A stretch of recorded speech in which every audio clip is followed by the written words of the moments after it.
Assalamualaikum warahmatullahi wabarakatuh. Selamat siang, kembali lagi dengan saya Dea Sentia Putri di Agri Bincang kita siang ini.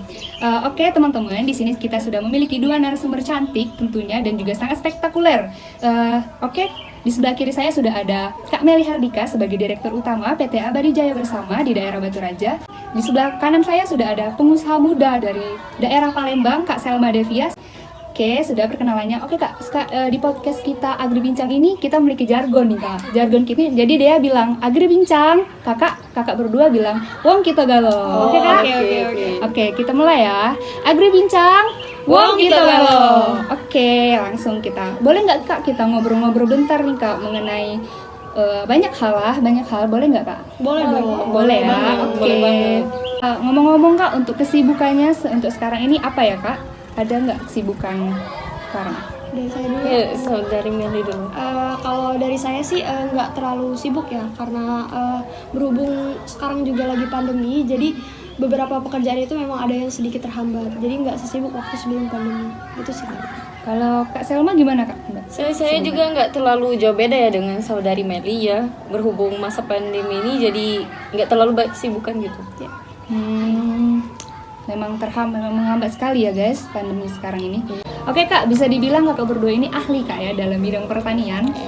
Menurut kakak, bagaimana sumber daya manusia di Indonesia sekarang ini Kak? Menurut kakak gimana? Tolong pendapatnya dari Kak Selma terlebih dahulu Kak. Kalau menurut saya sendiri sih ya, sumber daya manusia di sini masih bisa terbilang cukup rendah ya. Kenapa saya katakan di sini masih cukup rendah? Pertama, masih banyaknya desa-desa terpencil dan pedalaman-pedalaman yang sulit sekali untuk mendapatkan akses masuk ya, sehingga distribusi itu terhambat, distribusi ekonomi itu terhambat, dan lalu juga jasa pendidikannya itu terhambat, lalu infrastruktur dan juga lambatnya pengenalan teknologi, di mana teknologi kita saat ini kan sedang sangat-sangat berkembang dan juga sudah di zaman yang sangat modern ini ya, tapi masih sangat kurang gitu loh untuk di desa-desa dan pedalaman sekitar. Lalu faktor lainnya juga sudah pasti ya, sistem pendidikan yang dibangun oleh negara ini, di mana anak-anak itu dituntut untuk mendapatkan nilai yang terbaik, bukannya mendapatkan skill yang lebih baik. Oke, kalau menurut Kak Meli gimana nih Kak mengenai sumber daya manusia ini Kak?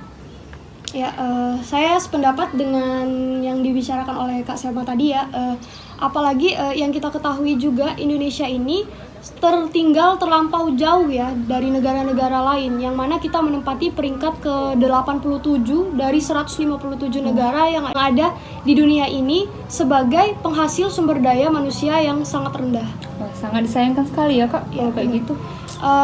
Juga dari faktor pendidikan yang sudah dijelaskan seperti tadi, saya sangat setuju sekali karena banyak dari orang tua yang sekarang ini lebih menekan anaknya untuk menjadi juara kelas dibanding membentuk karakter anak itu sendiri. Sehingga untuk saat ujian dan sebagainya pun mereka harus memaksakan untuk mencontek. Jadi terciptalah generasi-generasi muda yang tanpa moral, integritas, yang malah menjadi generasi muda yang tidak berkarakter. Oke Kak, sekarang kita lanjut nih ya Kak, ngobrol-ngobrolnya lebih dalam lagi mengenai kelembagaan usaha di bidang pengolahan dan pemasaran. Oke, menurut Kak Meli nih Kak ya, fungsi diciptakannya kelembagaan di dalam suatu usaha pengolahan hasil pertanian itu yang seperti apa sih Kak? Oke, untuk fungsi pengelolaan ini pastinya untuk meningkatkan kualitas produk yang akan dipasarkan ya. Di mana kualitas produk ini sangat penting di dalam menentukan indeks penjualan suatu produk itu sendiri. Di dalam fungsi lainnya juga untuk memperluas pasar ya pastinya. Nah, apabila produk yang kita kelola kualitasnya sudah bagus dan banyak dikenal oleh orang banyak, sudah pasti harga jual dan kualitas jualnya juga naik dan meluas di kalangan para pedagang dan masyarakat. Nah, kalau kelembagaan dari segi pemasarannya itu seperti apa ya Kak? Oke, dapat dikatakan kelembagaan pemasaran ini sendiri muncul sebagai akibat kebutuhan konsumen untuk memperoleh produk yang diinginkan sesuai waktu, tempat, dan bentuknya itu semua dapat terpenuhi karena adanya fungsi pemasaran ini sendiri di dalam kelembagaan suatu usaha yang akan kita jalani. Bisa dikatakan juga kita dapat mengetahui persaingan harga pasar dan memprediksi minat serta kebutuhan dari para calon konsumen dari lembaga usaha yang akan kita bangun. Kurang lebih seperti itu yang tergambar jika kita membicarakan fungsi pemasaran hasil pertanian di dalam suatu lembaga usaha yang makro ataupun mikro. Sekarang kita ke Kak Selma ya. Kak, strategi seperti apa sih Kak yang diperlukan untuk melakukan pengembangan sumber daya manusia ini khususnya di bidang pemasaran Kak? Sebenarnya untuk strategi itu ada banyak sekali dan tergantung dari kebutuhan masyarakat itu sendiri, tetapi umumnya strategi itu ada 3 tahap. Yang pertama itu melalui pelatihan. Pelatihan di sini berguna untuk mengembangkan keterampilan, sikap, dan pengetahuan dari masyarakat yang akan kita latih. Lalu yang kedua itu adalah pembinaan, di mana pembinaan ini bertujuan untuk membina para masyarakat melalui program-program yang dibuat dengan modern dan pastinya mudah untuk dipahami oleh masyarakat sekitar. Lalu yang ketiga itu rekrutmen. Nah, rekrutmen ini sudah pasti kita akan memilih masyarakat yang siap untuk melakukan pemasaran ini ya, baik dari mental maupun dari segi fisik, yang tentunya pada dasarnya setiap perusahaan pasti akan mencari dan menyeleksi calon karyawan dengan dilihat melalui pendidikan dan juga tanggung jawabnya.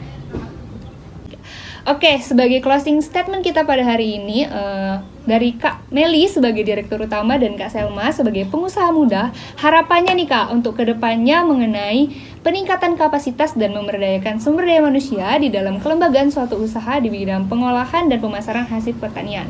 Gimana nih Kak, dari Kak Selma terlebih dahulu? Ya, harapannya sih semoga pemerintah lebih memperhatikan lagi dan ikut campur tangan dalam membantu memberdayakan sumber daya manusia kita dengan diadakannya penyuluhan di setiap desa, bagaimana melakukan pengolahan hasil pertanian dan bagaimana cara memasarkan produk hasil pertanian itu sendiri tanpa adanya campur tangan dari banyak pihak-pihak yang lain. Kalau Kak Meli Kak, gimana? Ya tentu saja harapannya sama ya.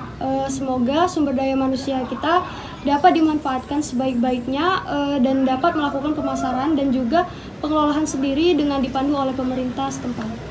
Oke, terima kasih Kak untuk harapan dari Kak Meli dan Kak Selma. Oke, terima kasih atas kedatangan dan waktunya untuk Kak Meli dan Kak Selma. Sekian podcast Agri Bincang dari saya. Kita jargon dulu ya Kak sebelum mengakhiri podcast kita ini. 1, 2, 3. Agri Bincang, wong kita belok. Oke, terima kasih Kak sudah datang di podcast kita kali ini. Semoga senang untuk undangan-undangan berikutnya ya Kak. Oke, kita ucapkan selamat tinggal ke penonton. Selamat tinggal. Terima kasih. See you. Assalamualaikum warahmatullahi wabarakatuh. Waalaikumsalam warahmatullahi wabarakatuh. What did y'all do?